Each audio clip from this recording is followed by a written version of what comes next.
What's up everybody, Trev Wilson here, I'm the Bourbon Wrench. Today, we got a budget bourbon battle.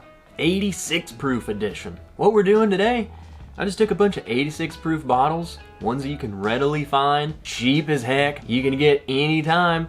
We're gonna throw them up against each other to see which one I like the best. No real rules other than you gotta be 86 proof, gotta be budget, so I don't know, under 30 bucks. I think this is a good guide if you're getting into bourbon, if you're moving your way up, you know, you've had the 80 proofers, you wanna move your way up, this is a good stepping stone. So, the bottles we're dealing with today are Jim Beam Double Oak, Evan Williams 1783, Jack Daniel's Legacy Edition, which is 86 proof, and Old Forester 86 proof. Let's just get right into this. So what we do, I'm just kind of go through, nose and taste them, and just pick which one's my favorite. So let's get into it. Glass A. Okay, nothing really, and of course, you kind of got to realize these are all beginner entry. They're, you know, these distilleries entry level bottles really. So there's nothing going to be crazy about them. I'm getting a bunch of corn on this one. Little bit of nuttiness. There is some nuttiness. And you guys know I love the nuttiness. Yeah, not too much more though. It's kind of simple, kind of plain. Nothing crazy. Let's get into it.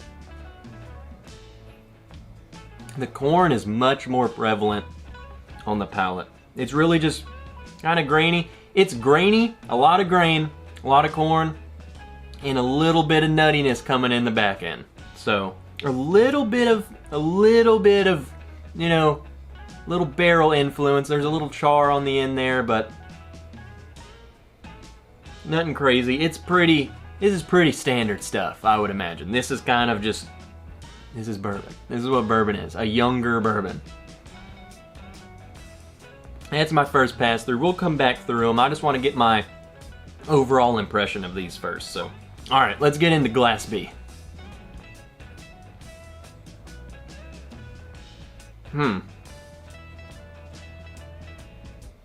this one's oaky. It's just you took some corn and you take a bite of your corn on the cob with a wooden skewer, and you also bit the skewer too.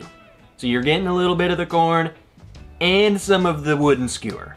That's what we're dealing with here. I don't want to be too hard on these because, I mean, all of these are around 20 bucks, so I can't be expecting too much from them, but I don't know, I feel like the oak kind of doesn't blend in well with the other notes I'm getting.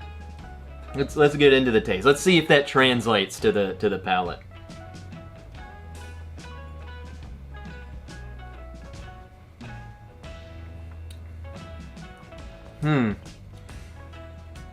There is a good amount of oaky barrel char going on, but it is bitter. This is really bitter.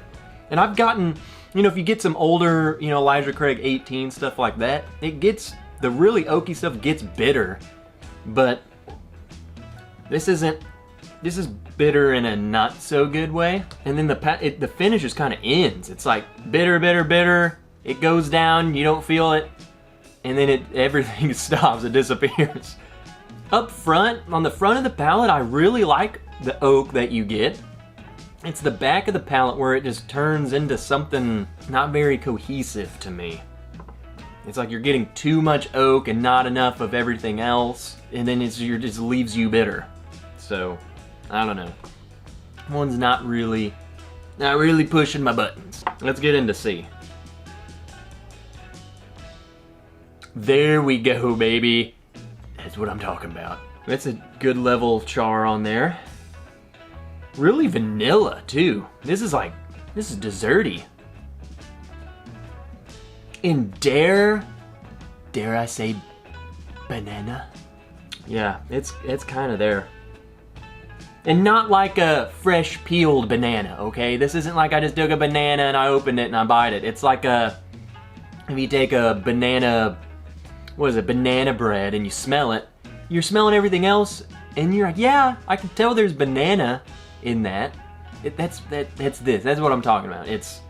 There's a banana-like quality to it. So,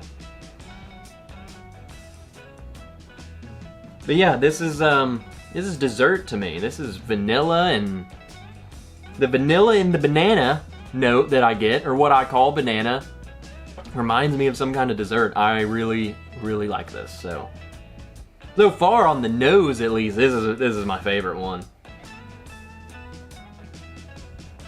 Oh yeah. No bitterness. Very sweet. This is very sweet, and I'm a sucker for the sweet ones. So when you start getting the real corny, grainy ones, or the oaky, overly oaked and not cohesive ones, I kind of shy away from them. I like the really sweet things. Like I said, this is just reminding me of some kind of dessert. Vanilla and banana dessert. It's really good. Again, now this isn't some over-the-top stuff. This is still really light. It's very easy. This one so far is probably the least aggressive. Dare I say smooth. I don't like using the word smooth, but when I do, it just describes the notes. Nothing's really sticking out at you. You know, like on A, I was getting kind of the grains were a little bit much. B, the bitterness was a little bit much. That's kind of pokey to me. So let's get into D. Huh. This is like a... Hold on. This is pretty reminiscent of C, to be honest. Very sweet, again, in vanilla and, dare I say, banana again. A little bit less, though. This one's way in the back. I'm getting a little bit more oak on this one. Not oak like B, just some of, getting a little, let me compare it to C real quick. Yeah. There's a little bit more char on that one. Maybe tobacco. There's just something else in this one. It's like the vanilla is up. The banana that I was getting on C, or whatever you want to call it, is toned down. But then there's this other layer in here that's kind of something else is jabbing into it. Let's get into the taste. That one's actually really good too. But yeah, I'm actually pleasantly surprised. I think this is a good reminder. If you know, doesn't matter where you're at in your journey in the bourbon world. If you're used to drinking the high-end stuff or higher proof stuff, it's good to sometimes revisit some of these bottles that helped you get into it, or when you started out you were drinking. I think it's fun. I think it's cool to go back and see, you know, the beginning notes. That's surprisingly good. I think from the first pass through, I would say my favorites are C and D, and then my least favorites are A and B. What we'll do, I'm gonna side by side A and B. We'll get a third and fourth, and then we'll go to A and B, and we'll side by side, and then we'll have our order. We'll see which one's my favorite. So those two are my favorite. And what's weird is they're so similar. These, to me, they're honestly really similar. And these two, not so much. They're a little, I think I already know, but let's go back and taste them.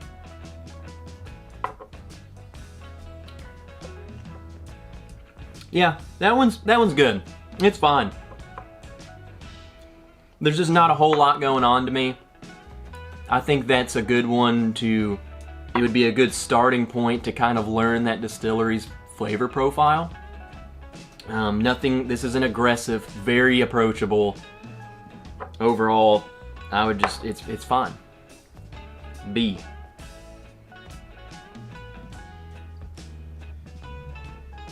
It's really not doing it for me, especially going through this and coming back to it. On the nose that second time, I'm getting like a dry peanut. A dried peanut note. Then I'm just like, I don't know. Not doing it for me. And then on the palate again was just nuttiness and corniness, and then a block of wood. Not the biggest fan.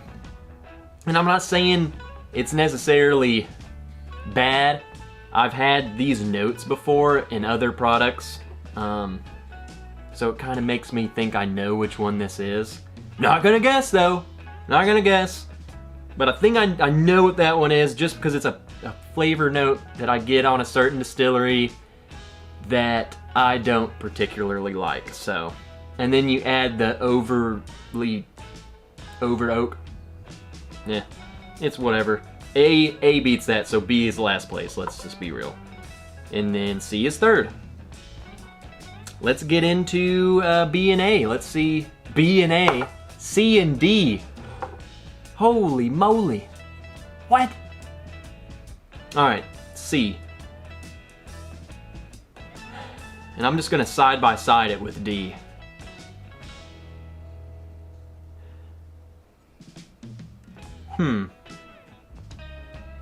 Yeah, side by side, I'm liking the nose on C more. It's just a little sweeter to me. And then on D, there's like some kind of... I don't know how to describe what I'm smelling. It's like ripe, like a ripe note. If you smelled a ripe, ripe banana. I'm not calling this a ripe banana, but whatever ripe is, compared to this one, it's ripe.